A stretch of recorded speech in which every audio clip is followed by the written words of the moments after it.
નમસ્કાર મિત્રો, આજે કપડવંત તાલુકાના કયું ગામ છે? કસરજીના મુવાડા. કસરજીના મુવાડા ત્યાં આવ્યો છું.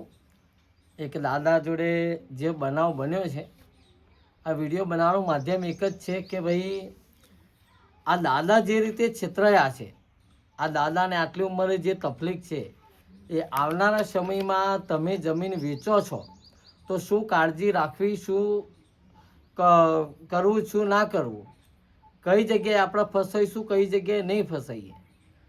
અમુક કાળજી, અમુક ભોરિયાપણું, અમુક એજ્યુકેશનના અભાવના કારણે ખેડૂતો ઘણી જગ્યાએ ફસાઈ અને પોતાની પ્રોપર્ટી, જે બાપ દાદાની જમીન હોય, જે આપણે કમાઈ રાખી તો નહીં શકતા, પણ જે આપણા બાપ દાદા વારસાગત જે આપણને મળેલું છે એ પણ આપણે સાચવી નહીં શકતા. તો એનું કારણ શું? ક્યાંક ને ક્યાંક એજ્યુકેશનમાં, ભણતરમાં અભાવ, સાથે સાથે કોઈના ઉપર અધરો ભરોસો કરી લેવો. એનું અત્યારે આપણે જે છે, આ મારી જોડે કાગળ છે, વિડીયોમાં આપણે આખી નકલો તો નહીં બતાવીએ કેમ કે આમાં સર્વે નંબર આ બધું છે.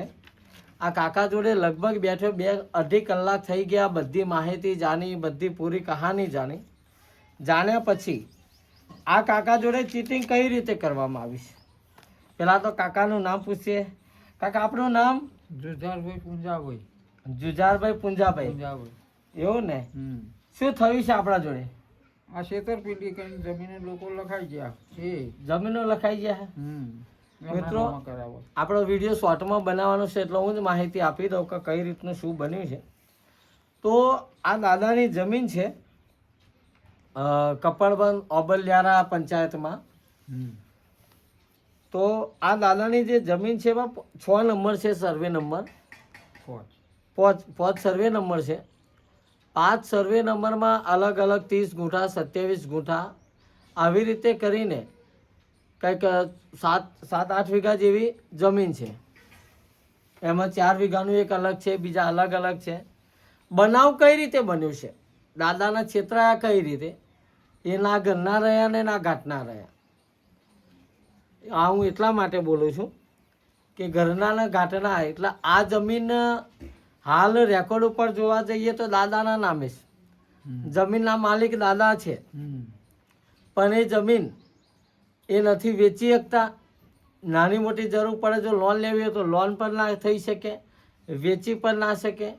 માલિક ખરા પણ 100% માલિક નહીં. કઈ રીતે? દાદાને એવું થયું, જેમ કે અત્યારે જે જગ્યાએ દાદા રહેશે ત્યાંથી 5-6 કિલોમીટર દૂર પડે જમીન, એટલે એમને ત્યાં ગાડી વેચવાની, મતલબ જમીન વેચવા કાઢી. જમીન વેચવા કાઢી એટલે એ વખત દાદાને ટોકન આપવાનું કીધું.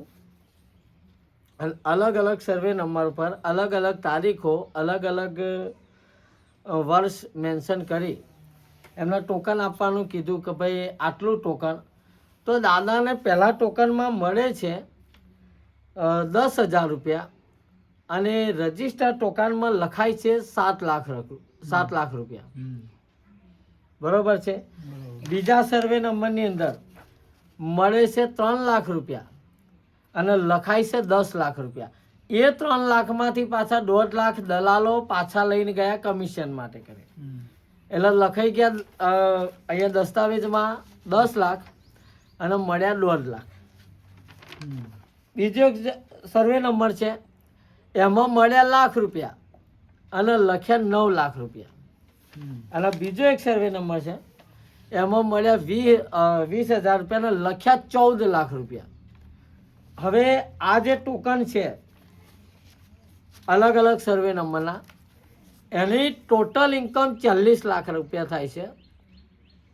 40 લાખ રૂપિયાનો દસ્તાવેજ બનાવ્યો, એન્ટ્રી પડી ગઈ, પાવર લખાઈ ગયો, એની નોંધ પડી ગઈ, રજિસ્ટર બોનું લખાઈ ગયું, 40 લાખ રૂપિયા. અને દાદાને મળ્યા છે કુલ ટોટલ 3 લાખ રૂપિયા. બરોબર. આ 3 લાખમાં 40 લાખ રૂપિયા. હવે આ જે ભાઈ છે જેને રજિસ્ટર બોનું કર્યું, તો કે બધા જાણે કે આપણે રજિસ્ટર બોનું કરીએ તો આ દાદા કેટલું બનેલા? આપણે 5 ધોરણ બનેલા છે. અને વાંચતા લખતા કાયદાથી અભાવ અને બીજું સૌથી વધારે ગયડાની અંદર જોવા મળે ભરોસો. ભરોસો. ગયડ્યું વ્યક્તિ કોઈ બી વ્યક્તિ ઉપર ભરોસો જલ્દી કરી લે હમ.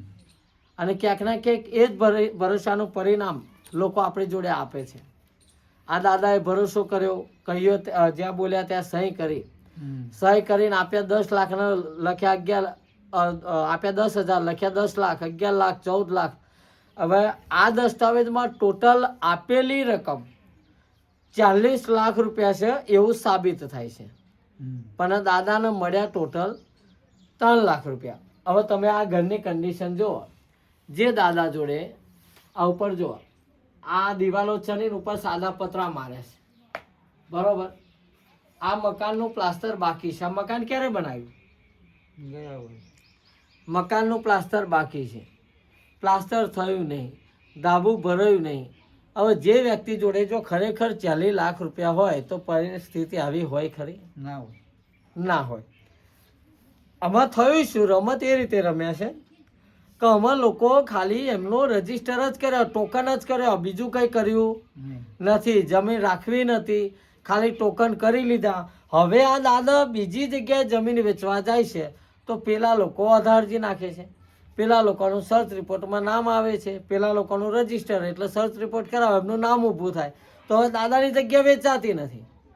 પેલા લોકોએ કહ્યું કે ભાઈ આપણે 3 મહિનામાં દસ્તાવેજ કરીશું અને 6 મહિનામાં દસ્તાવેજ કરીશું. આવી કન્ડિશનો આલી વર્ષો વીતી ગયા, ટોકન કરી અને જતા ગયા આજ સુધી હજુ આ નહીં. આયા નથી. અને આ 2015થી આ બધું ચાલે છે. 2015થી અત્યાર સુધી આયા નથી. હવે આ દાદા એવા હલવાયા છે કે નથી વેચાતું. હવે પેલાના સહી વગેરે અમને નહીં વેચી શકાતા, કેમ કે એનું ટોકન રજીસ્ટર બોલે છે. પેલો ભાઈ જોવા આવતો નથી, પેલા ભાઈ કંઈ સેટલમેન્ટમાં બેસતો નથી. તો આપણી મદદ માટે આ દાદા પહેલાં પણ આપણા ઘરે આવ્યા હતા. આઈ થિંક 11મા મહિનામાં તમે મારા ઘરે આવ્યા હતા, ખરું. ત્યારે આપણે કોઈ વિડીયો બનાવ્યો નહોતો. એમને ઘરે મુલાકાત કરી હતી. આજે હું એમના ઘરે કપડવંત તાલુકાના કસરજી. કસરજીના મુવાડામાં એમના ઘરે હું બેઠો છું. હવે આ જે જગ્યા છે, આ જે જમીન છે, એ જમીનમાં એમની જે પણ છે એમાં આપણે બનતી કોશિશ કરી અને એમને સપોર્ટ કરીશું. અને એવું છે કે અમે જે 10 લાખ 40 લાખ અપાયા છે એને જે મેન્શન કર્યું છે, ખરેખર 10,000 રૂપિયા 20,000 રૂપિયા ટોકન આપી અને રજીસ્ટર કરી લીધા છે. આવું દાદાનું કહેવું છે.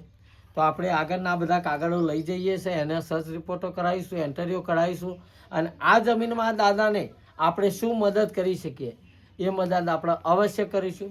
વિડીયો ન બને એટલો શેર કરી દો, કેમ કે ભવિષ્યમાં જો તમે જમીન વેચો છો તો કોઈના ટોકન કરો છો, રજીસ્ટર ટોકન કરશો નહીં, યા તો બને ત્યાં સુધી કેશ પેમેન્ટ દસ્તાવેજ ઉપર જ બેહો, ટોકન બોકનમાં પડશો નહીં. કેમ કે કોઈ બી માણસ તમારું ટોકન કરીને જશે તો એ પછી પાછો જોવાનો આવતો નથી. ટોકન કરીને જ્યારે તમે વેચવા ઊભા થશે ત્યારે એને તમને લાખ આલ્યા છે તો 10 લાખ માગશે, 10 લાખ આલ્યા છે તો 50 લાખ માગશે, તમારે હાલવા પડશે.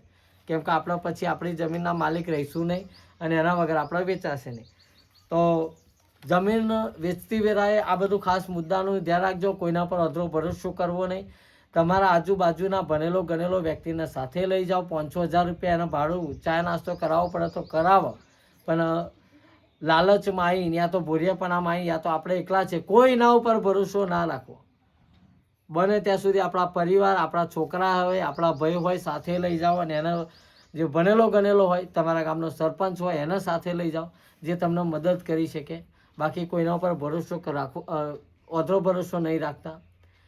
વિડીયોને બને એટલો શેર કરી દેજો. જય હિન્દ, જય માતાજી.